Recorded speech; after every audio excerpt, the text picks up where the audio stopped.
Hello बच्चों, स्वागत करता हूं आपका आपके अपने यूट्यूब चैनल BSCB हेल्प पे।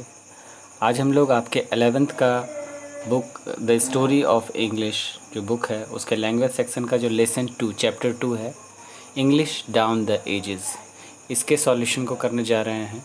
तो अगर आप चैनल पर नए हैं तो चैनल को सब्सक्राइब ज़रूर करें और वीडियो पसंद आए तो लाइक ज़रूर कीजिएगा और अपने दोस्तों के साथ शेयर करना बिल्कुल मत भूलिएगा। तो चलिए वीडियो को बिना देरी किए शुरू करते हैं। और सबसे पहले यहाँ शुरुआत कर रहे हैं हम ट्रू फॉल्स से, जो कि आपके बुक का ट्रू फॉल्स है। बुक में सिर्फ ऑब्जेक्टिव के नाम पर ये 4 ट्रू फॉल्स ही दिए गए हैं। ठीक है, तो एक एक करके मैं इन्हें समझा देता हूँ। सबसे पहला बुक से दिया गया है कि English was once humble East Midland dialects.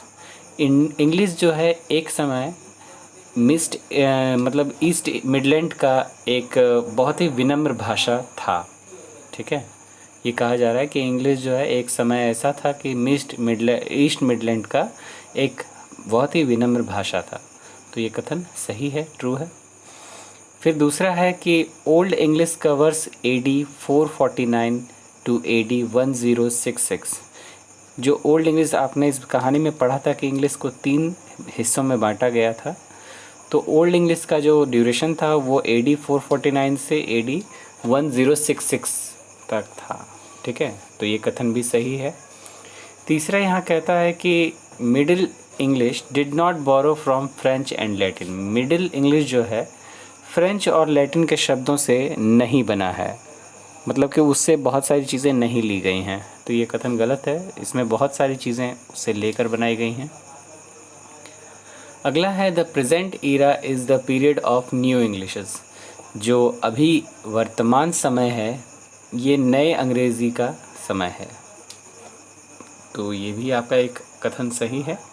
ठीक है, ये तो बच्चों बुक के ऑब्जेक्टिव्स थे सिर्फ 4। और आप जानते हैं कि परीक्षा में ट्रू फॉल्स नहीं पूछे जाते हैं, अब ऑब्जेक्टिव्स के रूप में पूछा जाता है।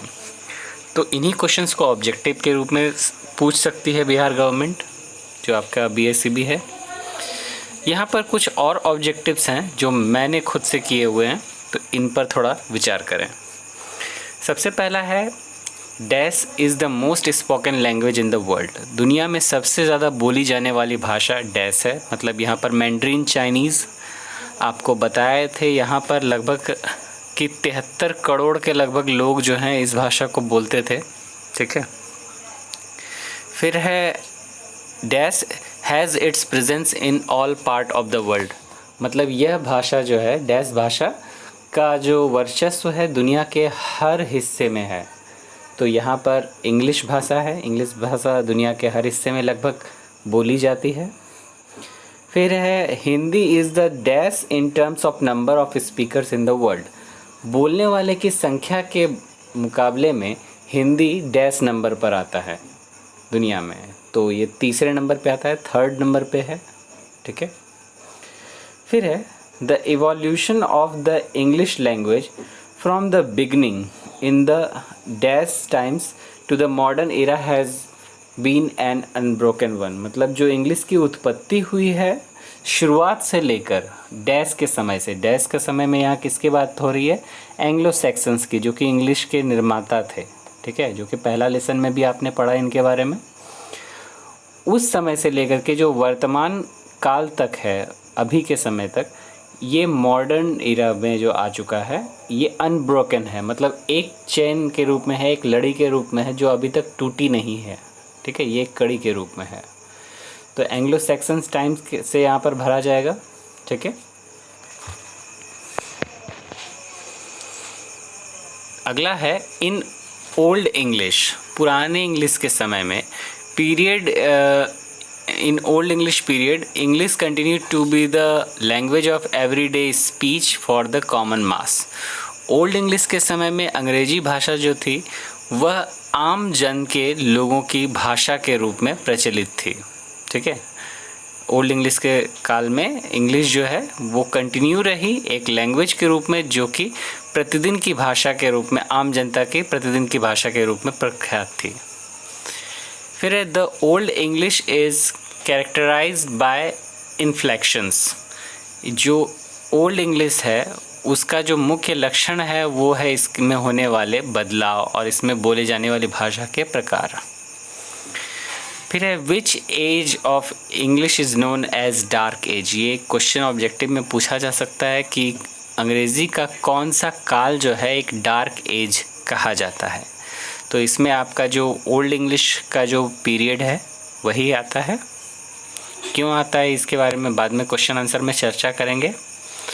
यहाँ पर है फ्रॉम 1150 ऑनवर्ड्स, मतलब 1150 यहाँ पर AD आप लिख सकते हैं, 1150 AD English began to emerge as a language of literature. 1150 में के बाद से जो है अंग्रेजी साहित्य की भाषा के रूप में प्रख्यात होने लगी, विस्तृत होने लगी, ठीक है, उभरने लगी। अंग्रेजी जो है 1150 के बाद साहित्य की भाषा के रूप में उभरने लगी। फिर है printing press was invented in 1476, 1476 ईस्वी में प्रिंटिंग प्रेस का आविष्कार हुआ था। यहाँ पर अगला है द ग्रेट वॉवेल शिफ्ट। ये एक तरह की घटना है इस घटना के बारे में आपके क्वेश्चन में मतलब बुक में ज़्यादा दिया नहीं है डिटेल से।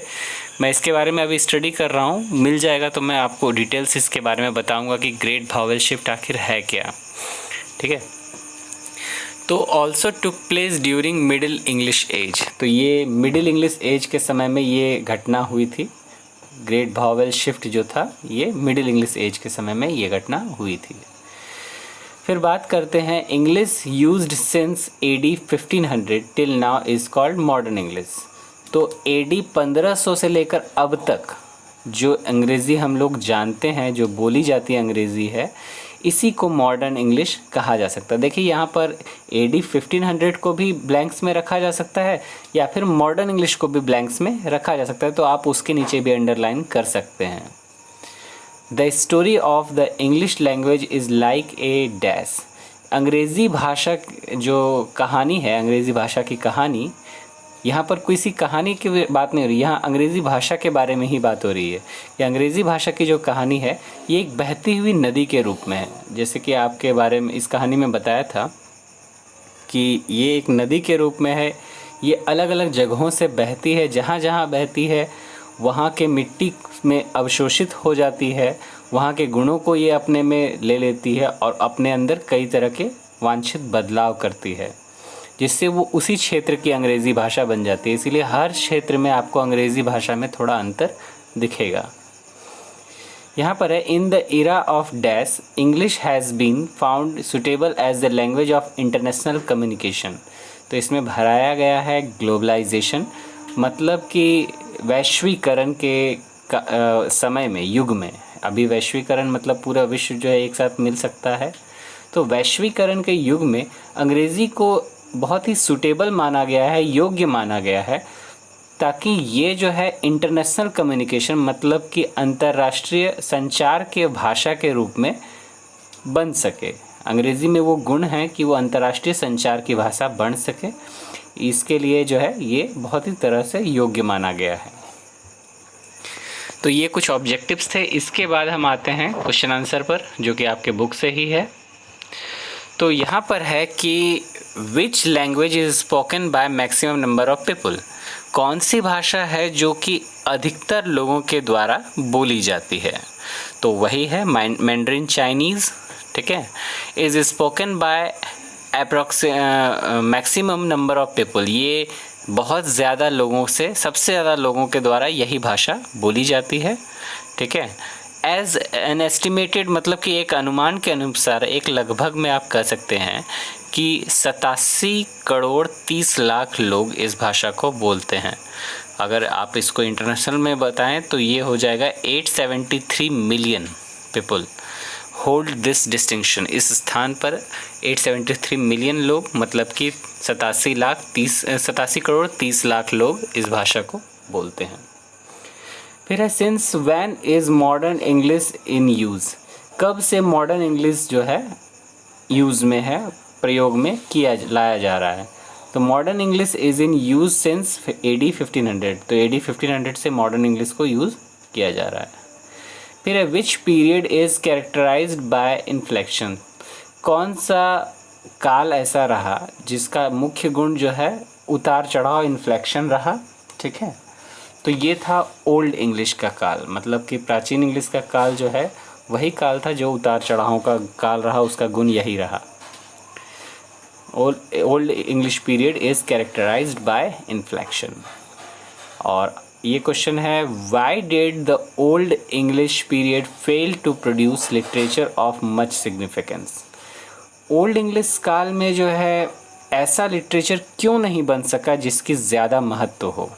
यहाँ पर ये सवाल उठाया जा रहा है कि ओल्ड इंग्लिश जो पीरियड था उस पीरियड में आखिर ऐसा क्या हुआ कि जो है लिटरेचर जो था, साहित्य जो था, वो ज़्यादा विस्तार नहीं हो सका, उसको ज़्यादा ज़ोर नहीं मिला। तो इसका उत्तर है कि literature produce during the age was not of much significance. उस काल में, मतलब ओल्ड इंग्लिश काल में जो है जो भी साहित्य बनकर के सामने आए वो ज़्यादा महत्वपूर्ण नहीं थे। As court patronage was lacking, क्योंकि उस समय दरबारीपन मतलब आप समझ सकते हैं कि राजाओं के दरबार में जैसे लोग बैठते थे, उसके रत्न होते थे, अलग अलग विद्वान होते थे जो कि अपने पेशकश को राजा के सामने रखते थे, सुनाते थे। तो वो चीज़ की कमी थी उस समय। Court patronage was lacking and the age came to be known as the dark age. और इसी कारण से ये काल जो है, क्योंकि इसमें साहित्य का विकास नहीं हो सका, तो ओल्ड इंग्लिश काल को इसीलिए डार्क एज भी कहा जाता है, अंधकार युग, ठीक है। अगला क्वेश्चन है, when did the great vowel shift take place. तो ये जो ग्रेट वॉवेल शिफ्ट की घटना के बारे में हमने अभी थोड़ी देर पहले जिक्र किया था कि इसके बारे में किताब में दिया नहीं गया है, तो मैं अभी इसके बारे में देख रहा हूँ, मिलेगा तो बताऊँगा ज़रूर कि ग्रेट वॉवेल शिफ्ट जो है ये घटना कब हुई। तो इसका उत्तर है, the great vowel shift took place during middle English age. तो मध्य अंग्रेज़ी काल में जो है ये ग्रेट वॉवेल शिफ्ट की घटना हुई, ठीक है। तो इस तरह से यहाँ पर जो है ये क्वेश्चन आंसर समाप्त हुआ। तो बच्चों इस कहानी में मुझे कोई नोट्स के लायक क्वेश्चन नहीं मिला, और जहाँ तक कि मैंने भी पता करने की कोशिश की कि पिछले कई वर्षों में के जो क्वेश्चंस थे, मैंने सोचा कि किसी बच्चे से 11th का क्वेश्चन लूँ, लेकिन दुर्भाग्यवश किसी बच्चे से वो उपलब्ध नहीं हो पाया 11th का क्वेश्चन। 11th को कोई प्रायोरिटी नहीं देते हैं, कोई प्रमुखता नहीं देते हैं, इसीलिए इसका क्वेश्चन अवेलेबल नहीं हो पाया। तो मुझे नहीं मिल पा रहा है, और अगर कोई ऐसा क्वेश्चन मिलता है तो मैं अवश्य उसे आगे मेंशन करके बना दूंगा। लेकिन अभी फ़िलहाल तो मुझे इसका, और ऐसे इस चैप्टर के अध्ययन पर भी मैंने देखा तो यहाँ कोई नोट्स लायक क्वेश्चन इसमें नहीं बन पा रहा है। अगर बनता तो मैं खुद से भी बना करके उसे डाल देता, लेकिन वो नहीं हो पा रहा है। तो फ़िलहाल इस चैप्टर को इतना ही रहने दें। आगे हम लोग जो है 7वां अध्याय पढ़ेंगे, ध्यान रखिएगा, तीसरा अध्याय नहीं होगा। मैं कल आपको इस बुक के लेसन्स का जो डिस्ट्रीब्यूशन है उसके कुछ चित्र दिखाऊंगा, जिससे कि आप समझ पाएंगे कि क्यों हम अभी वो नहीं पढ़ सकते, तीसरा लेसन क्यों नहीं पढ़ सकते, चौथा क्यों नहीं पढ़ सकते, 5वां 6वां क्यों नहीं पढ़ सकते, 7वां और 8वां और 9वां ये पढ़ना है हमें। चैप्टर डिस्ट्रीब्यूशन है वो हम देखेंगे आगे, कल की वीडियो में मैं उसे डाल दूँगा, आप देखेंगे उसे। फ़िलहाल के लिए बच्चों, अगर आप चैनल पर नए हैं तो चैनल को सब्सक्राइब ज़रूर करें, वीडियो पसंद आए लाइक ज़रूर कीजिएगा, और अपने दोस्तों के साथ इसे शेयर करना बिल्कुल मत भूलिएगा। किसी भी तरह की कोई दिक्कत हो तो अपनी क्वेरीज़ जो है कमेंट बॉक्स में आप मुझसे पूछ सकते हैं। तब तक के लिए अपना ख्याल रखें, धन्यवाद।